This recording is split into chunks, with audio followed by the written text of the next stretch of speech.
Amen. So, praise the Lord. Sige po, hindi po tayong manatiling tumayo. Sige tayong manalangin. Salamat po aming dakilang Diyos sa umaga nito. Sapagkat hindi namin nararanasan ang kalutihan, katapatan mo. Ang kadakilaan mo po sa aming buhay. Salamat po ng marami. Tunay Panginoon, nagapat po lang ang salita na salamat. Because Lord God, patuloy at hindi kami mapapagod. Magbibigay ng pasasalamat at sa mapagpaulit para sa iyo. At minsan pa, Panginoon, we acknowledge your mighty presence and your Holy Spirit in our midst. Continue to speak and minister every heart of your people here in this place. Father God, we thank you and claim the victory right now. Thank you for the very message that you have given us today. And we give you back all the highest glory, praises, honor, and thanksgiving. In Jesus' name, this we pray, and everybody shall say, Amen. Amen. Hallelujah. Sige po tayong lahat ay makakaupo na. Salamat sa Panginoon sapagkat patuloy niya yung pinagtatagumpay. Sabi nga po, malakpak ang lahat ng mga nagtagumpay at pinagtatagumpay pa ng Diyos. Amen. Hallelujah. At ano po ay salamat sa Panginoon sapagkat sabi nga, tayo yung iglesia na hindi natutuyuan. Amen? Hindi tayo natutuyuan at ito po ang gusto ng Lord ang bawat isa sa atin that each and every one of us must bear much fruit. Amen? Ang gusto ng Panginoon ang bawat isa sa atin ay mamunga ng marami. Amen? At sa umaga pong ito, salamat no sa ating mga nakahigan at salamat din sa Panginoon sa bagong na-raise up na bagong mga lingkod ng Diyos at patuloy po natin silang isama sa ating mga panalangin. Amen. At naalala ko yan, si Brother JR. Siguro siya ay grade 3. No, grade 3 lang siya, so parang 8 years old. Ay naalaala ko yan, nung nagsisimula pa lang ang church, wala tayong drums. So, nagpagawa tayo sa isang asawa ng ating Pastora Jay, ng beatbox. So, 8 years old, nakasampa siya sa beatbox. Mga ilang years yan siyang sino dito naka-witness, pakitaas ang kamay, na siya ay nagbi-beatbox. Ayan, yan ang ating mga nagbi-witness. Kaya siya po ay 8 years old, 9 hanggang 10, yan, 11 years old, nandiyan yan siya nag-beatbox. Yung kanyang itong kanyang palad na yan, kung hindi makakaluhan yan at ng kay kapal-kapal, nabubutas. No, beatbox, since wala tayong drums. And dumating yung panahon na siguro siya ay grade 4, na-ordain yung kanyang mga kuya, Pastor Mark at saka yung kanyang kuya, Pastor Nico. Ang sabi niya kay Pastora Jen, sabi niya, Pastora, ako din po, gusto ko din po magpastor. Sabi niya, siguro mga 9 years old na siya. Tapos, natawa naman si Pastora Jen. Nung dumating, ginoke namin siya ngayon, magkakaroon kami ng outing, family. Ngayon, sabi namin sa kanya, lahat kami magsuswimming kasama. Siya lang yung hindi kasama. Ginoke namin siya. So sabi ko, ikaw ay taong bahay dahil kami ay may outing. Sasama kami sa church. May outing kami, ikaw ang taong bahay. Alam niyo po ang reaction niya? Ayaw ko naman pastor. So, I mean to say, alam niyo, nakakatawa, no, yung murang isip niya na yan, no, yun nga, yung sa kanyang simpleng isipan na akala niya, ganun lang yun, no? Na akala niya, tao lang yung nag-a-appoint, no? At hindi niya nauunawaan, hindi pa niya nauunawaan na ang Diyos ang nag-a-appoint, no? Ng kanyang mga lingkod. Sapagkat doon naman talaga tayo naka-stand, no? Sa principle of God, na sabi niya, ang sabi niya, and I will give you, diba? Kaya, I will give you pastors according to my heart. So, ang Diyos nagbibigay ng kanyang mga lingkod ayon sa kanyang puso. Hindi siya nakabase sa gaano ka ba kagaling, gaano ka ba katalino. Amen. At ang binabasihan ng Diyos. Dahil sa puso tayo, nagmula ng sa Diyos. Amen. Ang lingkod ng Panginoon ay sa puso, no? Ng Diyos nagmumula. Kung kaya, ganun din naman tayo mga pastor, na mga naglilingkod sa Panginoon. Amen. At dapat ang ating puso din naman ay naka-align din sa Lord. Amen. At sa umaga pong ito, hindi natin pakakatagal because today we celebrate also the victory, amen, ng Panginoon sa buhay ng bawat isa sa atin. So ito ay magiging Thanksgiving gathering natin, yung ating papasalamat. So, tingnan po natin ang ating text verse. Sundan na lang ako ng 1 Thessalonians chapter 5, verse 18. Yan.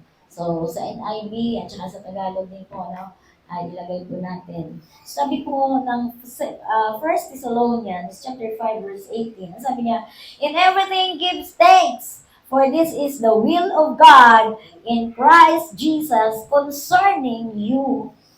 Amen. Kaya dito po sa verse natin na atin pong pag-aaralan sa umaga pong ito, ay ito yung walang patid na ating pasasalamat sa Panginoon. Church, wag po natin ipagkakamali na when you say Thanksgiving, it includes also worshiping God. Pag nagpapasalamat tayo sa Panginoon, nakapaloob din po doon ang pagpupuri, at pagsamba sa Panginoon. At sabi nga, ito ay kalooban ng Diyos na tayo ay laging magiging mapagpasalamat sa Panginoon sapagkat sa lahat ng bagay na nangyayari sa atin, lahat ng ating mga katagumpayan, o hindi man yan katagumpayan, sabi nga, in everything give thanks. Amen? Bakit? Kasi ang lahat ng bagay nangyayari sa buhay natin, amen, sapagkat ito ang siyang nais ng Panginoon. Kaya, mahirap maintindihin, paano natin pasasalamatan kung hindi na maganda? Malaki ang problema, napuputulan ka ng kuryente, ay salamat sa Panginoon kasi naputulan ako ng kuryente. Ganun po ba yun? Hindi po ganoon. Amen? Iba po. Ito yung sabihin. Sabi niya, give thanks. In everything give thanks, for this is the will of God in Christ Jesus concerning about you. So sa mga bagay na yan, sa mga negative things, ibig sabihin, magpasalamat ka pa rin. Bakit? Kasi meron tinuturo ang Diyos sa iyo. Mayroon kang bagong matutunan. Na kapag ka, sabi nga, hindi ka nagiging tapat at hindi ka nagiging marunong mag-budget, di mo ba? Nagsaya-sa'yo ng Diyos, mapuputulan ka. Pero kung marunong ka mag-budget, hindi mangyayari sa buhay mo yun. Amen? Kaya yung mga bagay niya, simple lang, no? And dito po sa ating mga buhay, hanggang ngayon ay naglilingkod tayo. Sino po dito na 14 years na siya, nasa church pa rin siya ng CGCF, pakita sa kamay. Yan, palakpakan po natin sila. Hallelujah! Hindi po ba? So yan ay karapat dapat, amen, na magpasalamat sa Panginoon sapagkat, patuloy tayo nasa Panginoon at magiging po sa ating kahapon na ating pagdiriwang ng ating 14 years. You just imagine, 14 years tayong naglalakbay dito sa mundo. Sinamahan tayo ng Diyos. Hindi ka iniwan ng Panginoon, hindi ka ni-reject ng Diyos. Amen? He never leave us. Hindi tayo iniwan ng Panginoon. Sa bawat araw, sa bawat oras na mayroon tayong pangangailangan, hindi ka iniwan ng Diyos. Kung kaya wala tayong dahilan para hindi magiging mapagpasalamat sa Panginoon. Amen? Kaya ang sabi nga ngayon, ang ganda ng ating kanta, thanks be to God who always causes us in trial. Amen?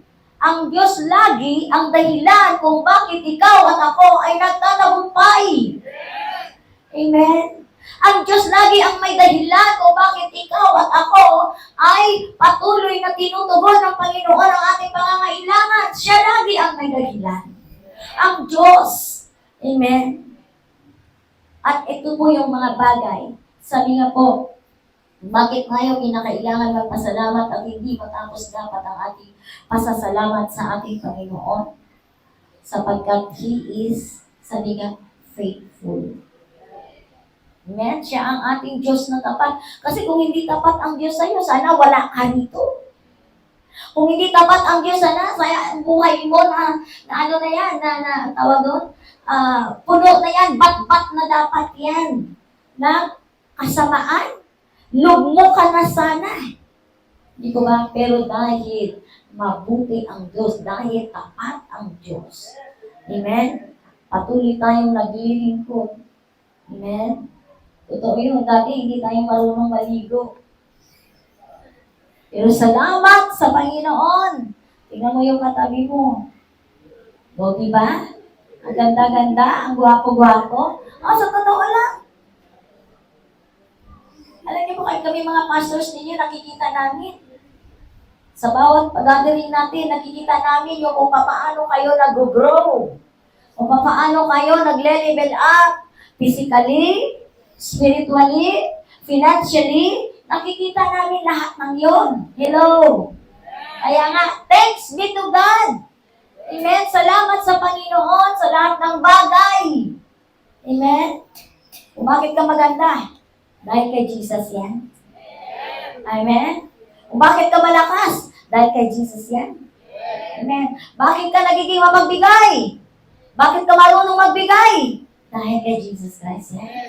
Bakit marunong ko magpuy? Bakit ka marunong manalangin? Bakit ka marunong sumamba? Dahil sa ating Panginoong Jesucristo. Amen? Palakpakan natin ang ating Panginoon. Kaya, sabi niya, in everything give thanks. For this is the will of God in Christ Jesus concerning you. Sabi niya ganon? At magpasalamat kayo kahit ano ang mangyari.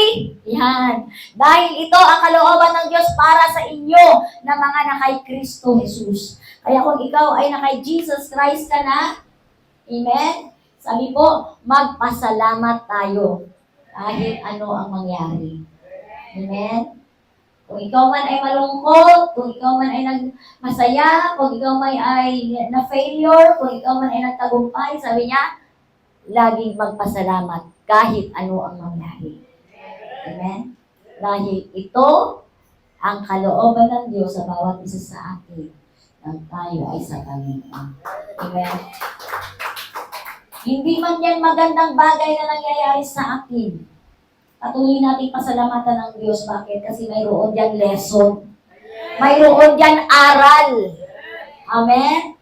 Kaya yun ang ibig sabihin that everything, give thanks for this is the will of God. Hindi kalooban ng Diyos mapahamak ka. Amen? Hindi kalooban ng Diyos mapahamak ka. Kaya salamat na lang kasi nangyari to, mayroon akong aral na natutunan. Amen? Kaya sa susunod, di ba, may mga ganyan tayo? Amen? May mga ganyan po tayo. Kaya po, key in giving thanks to God. Ano ba yung mga susi na kailangan natin gawin para tayo po ay makapagpasalamat sa Panginoon, whatever situation may be. Ano man yung situation natin, ano man yung sitwasyon ng buhay natin, patuloy tayo magpasalamat. Colossians chapter 4, verse 2. Sabi niya, devote yourselves to prayer, being watchful and thankful. Yan.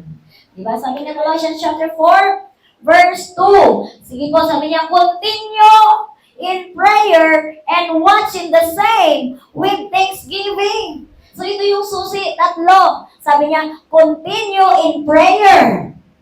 Amen? Kaya sabihin mo sa katabi mo, continue in prayer. Do not stop. Do not give up. Yan. Kaya when you say the word continue, you never give up. Amen? You never stop, but you must continue to pray. Amen. Sabi mo, continue to pray. So ito po yun. Kaya habang tayo'y nananalangin, habang tayo'y nagpipray sa Panginoon, we express our gratitude. Amen? To the Lord. Patuloy tayong nagpapasalamat sa Panginoon. Kaya alam niyo, salamat sa Panginoon. Dahil kahapon, nakita po natin kung paano nagtatagumpay ang Diyos, amen, sa buhay ng bawat isa sa atin. And I am so blessed when I saw our production number. No? Salamat sa Panginoon. To God be all the glory. Di ba? Kita niyo, mayroon pa kayong mayroon pa kayong nailabas na galing for the glory of God. And I do believe, hihigit pa doon. Another level yan. Patuloy yan mag-i-intensify. Amen? Yung mga productions ninyo na yan. Praise God. Nakaka-bless. Salamat sa Panginoon. Kaya sabi ko kung habang nanonood ako, Lord, salamat. Nakita ko na yung gusto ko makita. Praise the Lord. Amen? Salamat sa ating mga workers. Ang iba ay wala dito. Yun lang. Na-trap lang yun, na-trap. So, baka ano tawag doon? Nasa online. Yan. So, move on tayo. Go ahead. Never give up. Continue in prayer. Amen. Napakahalaga po ito. Kapag praise. Napakahalaga ng ating mga pananalangin.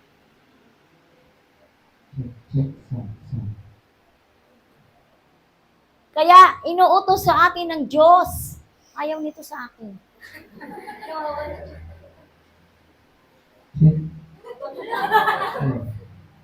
Ayan na, may pinipili. Hindi, ayan. Praise. Ayan. So, napakahalaga. Nasabi niya, continue in prayer. Amen. Paano natin malalaman na yung sarili natin ay walang patid na nagpapasalamat? Number 1, we continue in prayer. Hindi ko ba? Sa panalangin, hindi lang tayo hingi ng hingi. Amen? Pagkos, doon din naman yung ating pasasalamat. Panginoon, salamat sa buhay ko. Kasi yung aking mga anak ay ganito. Ang aking hanap buhay ay ganito. Di ba? Salamat, Panginoon. Kaya, devote yourselves to prayer. Susi yan, number 1. Devote. When you say devote, ibig sabihin, maglaan ka. Amen? Choose an hour. Mamili ka sa oras na binigay sa iyo ng Diyos. You have 24 hours in one day. Amen? Mayroon kang 24 hours sa isang araw. Ang tanong, ilang oras dyan ang meron sa iyo para sa prayer mo? Hello? Di ko ba? Nakita natin? Kaya nga, thanks be to God. O, in everything, give thanks to God. Kasi this is the will of God for us. Ito yung gusto makita ng Diyos. CGC, FJTG. Ito ang gusto ng Diyos makita sa atin that you never give up. What may happen? Ano man yung mangyari, hindi ka bumibigay. Hindi ka na marupok. Amen? Umalakpak ang lahat ng hindi marupok. Yan. So, devote. Ibig sabihin, church, hindi pala dahilan na busy tayo. Correct? Hindi pala po pwede natin sabihin na naintindihan na yan ni Lord. Busy kasi ako, sobra. Napaka-importanting gagawin ko na to. Busy. Hindi pala. Kasi sabi na ng Lord, devote. Ibig sabihin ng devote, magbigay ka ng oras para sa Diyos. Amen? Hindi yung, free ako nito. Magpakapag-pray na. Diba? Hindi po ganon. When you say devote, inakailangan, that hour or that time is holy. Holy yan. Bakit? Bakit banal yung oras na yan? Kasi para yan sa Lord. Because you want to give thanks to God. Amen? So, continue in prayer. Devote your time in prayer. And sabi niya, watch. Sabi po ganon? Be watchful. Kung tayo po ay patuloy na magpapasalamat sa Panginoon para yung harvest natin, hindi ka malilipasan ng harvest, para hindi ka lang dadaanan ng harvest, ng great harvest na yan. Ano gagawin natin? Sabi ko, be watchful. Doon pa rin tayo sa Colossians chapter 4, verse 2. Sabi niya, magpakasigasig kayo. Ayan, magiging masigasig. Yan, maunawaan natin lahat ito sa Tagalog. Magpakasigasig kayo sa pananalangin. Yan. Hindi kayo makikipagsigasig sa pag-Facebook. Hindi tayo makikipagsigasig sa ano tawag yan? Kababantay ng mga kung ano mga repost natin at kung ilan na ang likes niyan. Ilan ba yan ang nag-heart? Hindi tayo masigasig doon. Kaya sabihin mo sa iyong katabi, huwag kang magiging masigasig doon sa Facebook na yun. Sabi niya, magiging masigasig tayo sa panalangin. Alam niyo yung panahon ngayon, biruin mo, 5 oras ka naghaharap sa Facebook mo, sa cellphone mo. 5 oras ka. Pero kahit 1 minuto, wala ka sa panalangin. Hello! Tapos sasabihin mo, Lord, gusto ko ng great harvest. Di ba? Kaya nga, sabi ko nga po, much is given, much is required. Di po ba? Kasi hindi yan basta-basta yung aanihin mo. Di po ba? Ngayon, ano ba yung binhi na itatanim natin? Di po ba? Quality. Amen. If you want to harvest quality, then put a seed also which is quality. May halaga din. Kaya dapat yung oras natin may halaga din na ibigay natin sa Panginoon. Kaya continue in prayer, then watchful. Magbantay. Magbantay. Hello, church. Ano yung babantayan natin? Yung ating sarili. Amen? Mapuno yung puso natin, ang espiritu natin, mapuno ng pasasalamat sa Panginoon upang tayo ay patuloy na magiging gising sa pagbabantay ng alin ng lahat ng strategy ng kaaway.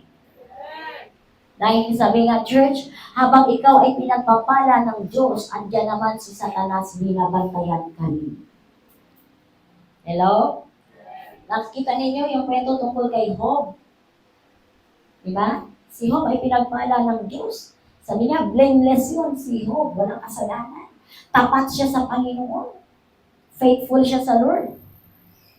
Banal siya sa tingin ng Panginoon. Pero, nangyari. Ano nangyari? Na siya ay, tinukso ni Satanas. Sinubukan ni Satanas ang kanyang pagsunod. Sinubukan ni Satanas ang kanyang pananampalataya. Amen? Kaya dapat, tayo magiging watchful. Pananampalataya natin, bantayan natin sa Panginoon. Amen? Stand firm in your faith. Hello? Magiging matatag tayo sa ating pananampalataya. Ano mang mga bagay na itinuro sa inyo, ano mang mga salita ng Diyos na kung saan ibinigay, pinakain sa inyo, huwag ninyong kakalimutan ito. Do not depart from it. But embrace it. Amen? Yakapin natin ang mga salita ng Diyos. Hindi lang yung basta narinig natin tapos pagkatapos ay lilipas lang. Wala kang great harvest. Mahirap. Wala tayong great harvest, church. Kapag lilipas lang sa ating mga buhay. Kaya sabi nga, magbantay. Bantayan natin ang ating sarili dahil si Satanas ayaw na. Di ba sabi nga, to steal, to kill, and to destroy. Di ba? Yan ang title ni Satanas. Yan ang kanyang pangalan. Hello, ang pangalan ni Satanas. Yan, to steal. Siya ay magnanakaw. Siya ay maninira. Siya ay nangwawasak. At siya ay mamamatay. To steal, to kill, and to destroy. So be watchful. Give always thanks to the Lord. Isipin natin. Unawain natin na kailangan natin laging magtagumpay sa bawat oras ng buhay natin. By giving our thanks to God. Amen? Sa magitan ng ating patuloy na pasasalamat sa Panginoon. Church. Kaya sa ating pong buhay, patuloy natin makakapture yung great harvest sa atin ng Lord. Do not stop. Devote your time in prayer and be watchful. Amen? Be watchful. Be grateful. Magiging mapagpasalamat tayo. Praise the Lord. 1 Thessalonians chapter 4, verse 3 to 6. Be watchful. Paano po tayo magiging mapagbantay? Alam niyo, kapag tayo patuloy na papasalamat sa Panginoon, na nanalangin tayo, alam niyo yung panalangin na ginagawa sa atin, ng panalangin sa atin. Patuloy po tayo. Di ba ba? Patuloy tayong pinopurify ng Lord. Amen? Patuloy tayong dinadalisay ng Diyos. Dahil ang pagpananalangin natin ay connection natin sa Panginoon. Amen? Connection natin sa Panginoon. Kaya huwag nating aalisin, huwag nating katatamaran ang panalangin. Lalo tayo mag-devote ng ating time, lalong-lalo na po sa panahon ito. Paano natin marinig? Amen? Ang tinig ng Diyos. Kung di man lang tayo, paano tayo makilala ng Panginoon kung wala tayong connection sa Kanya? Di ba? Sa relationship na lang, paano kayo magiging close friend kung hindi kayo laging nagko-communicate, hindi nyo kilala ang isa't isa. Tama po? Ganon din po sa Panginoon. Paano natin makikilala ang tinig ng Diyos? Kaya pala minsan, bulong na yan ni Satanas, nakikinig ka. Bakit? Kasi lack in prayer. Hello? Kulang sa pananalangin. Kaya kahit minsan, bulong na pa na ni Satanas sa susunod mo kasi kulang ka sa panalangin. So, 1 Thessalonians chapter 4, verse 3 to 6. So, devote yourselves to prayer. Sa Colossians chapter 4, verse 2. Devote yourselves to prayer and be watchful. So, tingnan natin ngayon ang 1 Thessalonians chapter 4, verse 3 to 6. Ang sabi po dito, sabi niya, sapagkat alam naman ninyo ang mga utos ng... Sige ka, pakibasa na lang lahat. Sabay-sabay ko.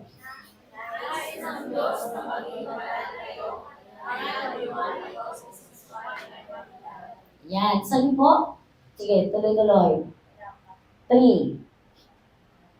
Dapat ay matutong makitungo ang bawat isa sa asawa at sa banal at banal ng mga pamahalaan. Pag-alin sa mga pagpapagalan sa katulad na niyang gawa ng mga hindi kilala sa Diyos. Upang sa ganon, hindi kayo maparawan ng masama o mananampalataya ng mga dahil ay parusahan ng Diyos ang sinumang magawa ng mga ito. Tulad ng sinabi at naalala ng Ayan. Okay, anong version yung NIV? NIV yung version.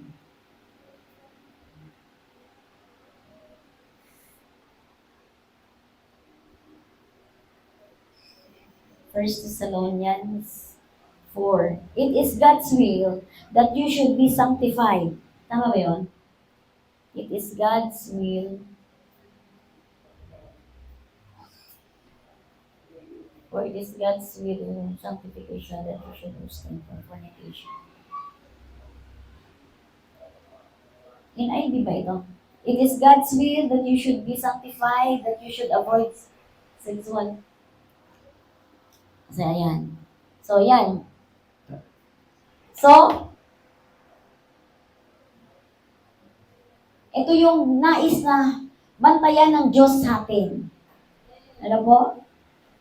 Na that it, sinasabi dito, sapagkat ito ang kalooban ng Diyos. Yan. Kasi doon kanina, for it is, ano sabi ng verse natin kanina? For this is the will of God in Christ Jesus concerning you. So, ano yung concern ng Lord sa atin? Ano po sabi niya? For it is God's will. So, what is the will of God? It is God's will that you should be sanctified. Yan. So, ngayon kanina sinabi natin, kaya, do not stop or give up in prayer. Ito yung susi ng ating pagiging mapagpasalamat sa Panginoon. Kaya sabi niya, ito yon God's will, that you should be sanctified. Ito ang gusto ng Diyos sa atin. Na lahat tayo ay, magiging, banal. Kaya sa mga makatuwid bagay, ang inyong pagpapakabanal, na kayo'y magsiilag sa pakikiapid. Yan. So, sabi niya, ito yung dapat natin iilagan. Ito ang dapat natin iiwasan. Yung paggawa ng mga, bagay na kung saan ay sabi niya, that you should avoid sexual immorality. Ayaw ng Lord, na immoral ang kanyang mga anak. Hello? Kaya sabi niya, ito yung ating bantayan. So, be watchful. Bantayan natin ang ating mga sarili sa mga bagay na to, church. Ito po yun. Paano tayo makakapagpasalamat? Di mo ba kung tayo ay namumuhay sa takbo ng mundo? Di ba? So, kaya, be watchful. That you should be sanctified yourself. Avoid sexual immorality. At laganap na po ngayon yan. Nakakalungkot man po. Laganap na po ngayon yan, mga kabataan. Di ba? Mga kabataan, akala mo, pag tinignan mo, parang wala ka alam-alam sa buhay. Pero hindi mo alam, Di ba, nabuntis na. Nag-aaral pa lang, buntis na. So, ito yun. Sabi niya, kaya ilagan natin, yung mga kagaya nito, yung walang kabanalan. Na mga kabataan ngayon, hello. Thanksgiving yung ating topic, pero bakit ba napupunta dito? Ha? So, ito po kasi para magiging katanggap-tanggap, yung ating sarili sa Panginoon. Next verse. Ano po sabi niya? Basahin po natin na sabay-sabay. Na ang bawat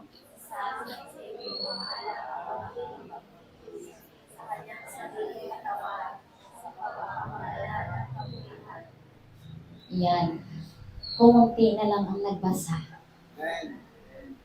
Bakit kumunti na lang ang nagbasa at ang hila-hila pa? Basahin natin para sa ating sarili. Na ang bawat isa sa inyo'y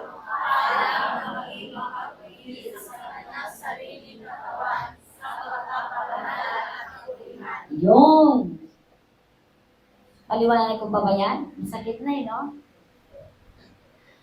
sabi niya, na ang bawat isa sa inyo'y makaalam na maging mapagpigil sa kanyang sariling katawan sa pagpapakabanal at kapurihan.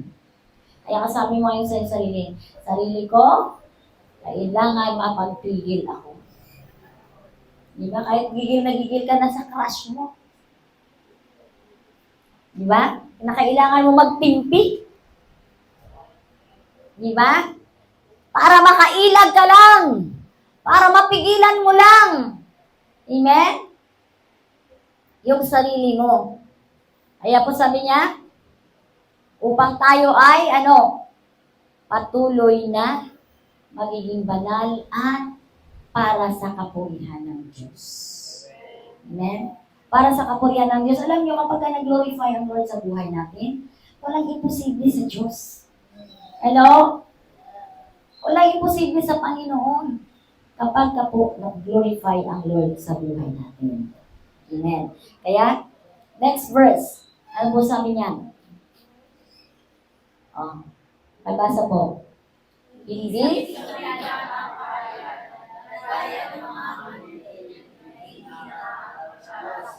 Yan. Hindi sa pita ng kahalayan. Ano po ba yung pita ng kahalayan? Last like the heathen. Diba? Ang pita, alam niyo yung pita ng laman? Yung sinusunod natin. Diba? Halimbawa, lagi ka nag-crave. Gusto mo masatisfy naman yung lasa. Masasatisfy mo yung tiyan. Yun yung nag-craving. Diba? So, ano pa po? Yung pita ng kahalayan. Kahit na may girlfriend ka na, naliligaw ka pa. ng iba. Diba? Kaya nagbibilang ka ngayon. May girlfriend number 1 ka, may pang-girlfriend kang Lunes, may pang-girlfriend kang Martes, diba? May girlfriend kang Miyerkules. Diba? So, ito yung sinasabi. Kaya sabi niya, dapat iwasan. That's why God remind us that we must devote ourselves in prayer. Kailangan natin manalangin kasi kapag hindi tayo mananalangin, magdadaig tayo ng tukso. Hindi naman po pwede na kapag natutokso ka, hindi naman po pwede sabi, tukso, layuan mo. Tapos ikaw lapit ng lapit. Hello? Hindi ba? Hindi na ngayon umuubra yun. Ang tukso ang lalayo, ikaw ang lumayo sa tukso. Amen? Kaya sabi niya, ilagan mo, umilag ka. Kaya po sabi ng word kanina, ilagan mo ang pita ng laman. Ano ba mga pita ng laman? Ano? Alam natin yan. In Galatians chapter 5, verse 22. Pakilagay mo anak. Bakit ba Thanksgiving? Ba't ba kasi dito napupunta? O sige na. O yan. Kasi kahapon narinig ko yan. Thank you for the word, Pastor. Sabi ng Lord, consecrate yourself. Alala ninyo yung ating Pastor Glenn. Consecrate yourself. Sabi niya, lalong-lalo na. No? Ay mga kabataan. Na-address niya sa mga kabataan. Pakitaasan ka yung mga kabataan. Yan. Diba? Sabi niya, consecrate. Kaya ito ito yung mga pita ng laman. Ito yung last of the flesh. Sabi niya, datapwat, ang bunga ng Espiritu ay pag-ibig, katuwaan, kapayapaan, pagpapahinuhod, kagandahang loob, kabutihan at pagtatapat. Sabi nga verse 23, ay minsan natin anak, kaamuan, pagpipigil laban sa mga gayong pagbagay ay walang kautusan. Next, saan na ba yung last of the flesh na yun? 19. O sabi niya, at hayag. Yan, di ba? Hindi talaga maitatago eh. Diba? Sabi niya, at hayag ang mga gawa ng laman. The acts of the sinful nature are obvious. Pag sinabi ng sinful nature, ito na, yung gumagana sa ating mga sarili. Gumagana ating damdamin, gumagana yung mga masamata natin. Diba? Yan. Sabi niya, the acts of the sinful nature are obvious. Sexual immorality. Diba? Naalala ko si Mami noon, mga sexual immorality, kabataan pa lang, 3 araw pa lang, 3 araw pa lang magbo-boyfriend. Diba? 3 araw pa lang nagbo-boyfriend, bukas makalawa, buntis na. Hello? Diba? Ano pa yung mga uso ngayon sa mundo? Ano pa yung mga sexual immorality? Ano pang uso ngayon sa mundo? Yung nagkukolekta ng mga boyfriend at ng girlfriend. Ano pa? May asawa na, nag-aasawa pa ng iba. May number 1, may number 2. Ano pa? Sexual immorality. Ano pa? Yung ngayon, yung natin ngayon, yung mga bagay na kung saan ay, ano ba yun? Yung mga ginagawa ng mundo ngayon, mga uso sa kabataan. Ha? O yung mga nagtitiktok. Halos maghubad na. Yung mga partner, babae sa babae. Yan. Kaya ito yung mga bagay, na kailangan natin ilagan, kailangan natin iwasan. Amen? Kaya hindi ka naman madadaya kasi hayag yan yun. Kaya sabi yun, magbantay ka lang. Magbantay ka lang sa sarili mo. Hayag yan. Lalong-lalo na sa huli ka pa lang na ito. No. Kaya po sabi niya, sexual immorality, impurity, and debauchery. Next. Ano po pa mo sabi niyan? Basahin nyo na lang yan sa bahay nyo. Lahat ng yan. Mabagal yung ating ano yun. O yan, pagsama sa Diyos-Diyosan. Pagsama sa Diyos-Diyosan, ano na natin yan. Mga Diyos-Diyosan, meron tayong mga Diyos-Diyosan na nilalagay sa ating mga sarili. Pwede tayong Diyos-Diyosan ng mapaglamang. Di ba? Kaya niya na yan, siya na lang. Ano ba mga Diyos-Diyosan? Umiiwas sa trabaho, pagod na ako. Ako na lang lagi, ako na lang ako. Yung puro ako, naku, mag-ingat kayo sa puro ako. Ang mentalidad, ako na lang ang tinatawag, ako ang inuutusan, ako na lang yan. Kaya ang gagawin, magtatago. Pwede magpapahuli, mamaya na ako uuwi. Kasi ako na naman dyan. Hello, meron ba yan dito? Kung mayroon yan dito, I rebuke you in Jesus' name. Masalamat ka nga dahil ikaw di ba? Kaya lang nakakalungkot, ikaw na nga lagi, wala ka namang improvement. Kaya nakakalungkot doon. Kaya huwag kang magtaka dahil puro ikaw. Kasi ang gusto ng Diyos mag-level up ka. Kaya thanks be to God. Amen? Salamat sa Diyos. Dahil tinuturuan ka. Hallelujah. Sabi po, ang kung mga pagtataniman, mga pagtatalo, mga paninibugho, mga pagkakaalitan, mga pagkakapikampi, mga pagkakababagi, mga hidwa pananampalataya. At dito, ang gusto ko lang i-remind sa inyo, huwag na tayo doon. Kapag may mga spirit ng kampi-kampi, dito tayo, kaibigan niya yan, ako hindi, grupo niya yan, ako hindi. Alisin po natin yan. No? Alisin po natin yun. At let us continue to unite in worship God, serving God, even giving thanks to God. Dahil sabi nga, ito na yung time ng ating great harvest. Amen? Kaya let us focus on this. Na kayong mga kabataan, sabi nga, hindi ka na biktima ng iyong kahapon. Remember? Hindi ka na biktima ng kahapon mo, kaya alisan mo na yun. At ikaw ay hinigit ka na ng Diyos doon. Hinugot ka na ng Diyos sa kahapon mo, kaya huwag mo nang balikan yung kahapon mo. Patayin mo na yung kahapon mo. Amen? Yan, sabi ko nga ito yung titingnan mo.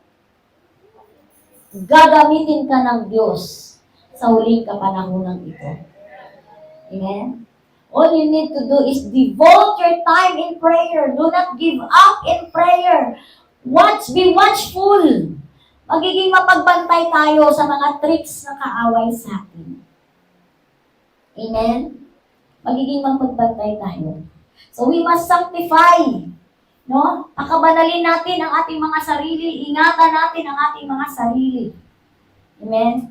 In order for us to continue to give our worship. Alam niyo paano tayo makakasamba sa Panginoon kung hindi tayo holy sa paningin ng Panginoon. Hello, church. Paano tayo makakapaglingkod sa Panginoon kung hindi tayo na-sanctify ng Lord? Kaya, sa buhay natin na to, church, time to harvest. Amen? Time to harvest. Overcome evil with good. Amen? Kung ang inilalagay ngayon ni Satanas sa puso at isipan mo ay ang patungkol sa sarili mo, kung inilalagay ngayon ni Satanas sa isipan mo yung tungkol sa kahapon mo, do not dwell on the past. Huwag kang mamalagi. Hinugot ka na dyan ng Diyos. Huwag mo nang balikan. Minsan ka nang nagiging biktima. Hello? Minsan ka nang nagiging biktima ng kahapon mo. Pinalaya ka na ng Diyos. Wala ka na doon. At ngayon, tingnan mo, gagamitin ka na ng Diyos sa kanyang ubasan. And that you will be a great harvest. Amen? Yang buhay mo na yan, gagamitin ng Diyos. Kaya iniisip mo, na wala kang kakayanan, iniisip mo, hindi mo alam, hindi. Lahat ng yan ay pandaraya ng kaaway. Gusto ka lang ititrick ni Satan sa mga bagay na yan. Bakit? Kasi mayroong nakaset up na sa'yo ng great harvest. At itong mga bagay na yun, ay nakailangan makamtan mo. Amen. Kaya intensify your prayer. Devote your time in prayer. Level up your worship to God. Amen. Pour out your heart in serving the Lord. Hello, church. Ibuhos na natin. Ibigay na natin yung ating puso sa Panginoon. Wala na tayong mga marami pang dahilan. Amen? Wala na tayong marami pang dahilan. Ito ay harvest na. Mayroon pa ba tayong dahilan? Halimbawa, mag-aanyali ka. Mamitas tayo ng ubas. Libre ito. May dahil meron ka ba magdadahilan dyan? Sasabihin mo, ay, hindi ako pwede. Paglalala kasi. Diba? Ay, sige. Tara, sama ako. Hello? Kaya ito yun. Kaya church, kayo na. Yung mga nakaupo na yan. Sino dito yung gusto pang magkaroon ng ministry? Pakita sa kamay. Pakita sa kamay. Ayaw ng Diyos ng baog. No, hindi nag-multiply. Pakita sa kamay. Yung mga gusto pang magiging productive. At siya din ay aani ng great harvest. Yan. Kayo na yung mga susunod na yan. Amen? Yung iba sa inyo, nandiyan yan, natapakan nyo na, pinamumuhay na. You are now stepping on in your calling. You are stepping now on in your ministry. Kaya patuloy lang tayong magpasalamat sa Panginoon. Ano man yung kalalagayan ng buhay mo, huwag mong tingnan yan. I repeat, huwag mong tingnan kung ano ka. Huwag mong tingnan kung ano yung kakayanan mo. Huwag mong titingnan kung ano yung kaya mong gawin. Huwag mong tingnan. Ang tingnan mo, ang Diyos na kung saan tumawag sa'yo. Amen? Ang tingnan mo, ang Diyos na kung saan tumawag sa'yo. Just devote your time in prayer, intensify your prayer, and be watchful. Bantayan natin, huwag ka nang magbigay ng puwang sa kaaway. Amen? Kung ano yung gusto mong gawin, gagawin mo, huwag mo nang bigyan ng puwang. Kaya sabi kanina, umilag ka! Umiwas ka! Hello, church? Kaya sabi, ito po yung mga bagay ngayon, ano yung mga gawain na hindi nakakalugod sa Diyos. Iwasan natin. Amen? Kaya, sa umagang ito, ay pong lahat ay patuloy na sumamba sa Panginoon. Hallelujah, Jesus. At kung mayroon pa mga bagay na kung saan ay inilagay pa ng kaaway sa ating buhay, patuloy nating ibigay sa Panginoon. At from there on, magpapasalamat ka sa Panginoon. Salamat sa Diyos dahil siya ang may kakayanang ako'y palayain.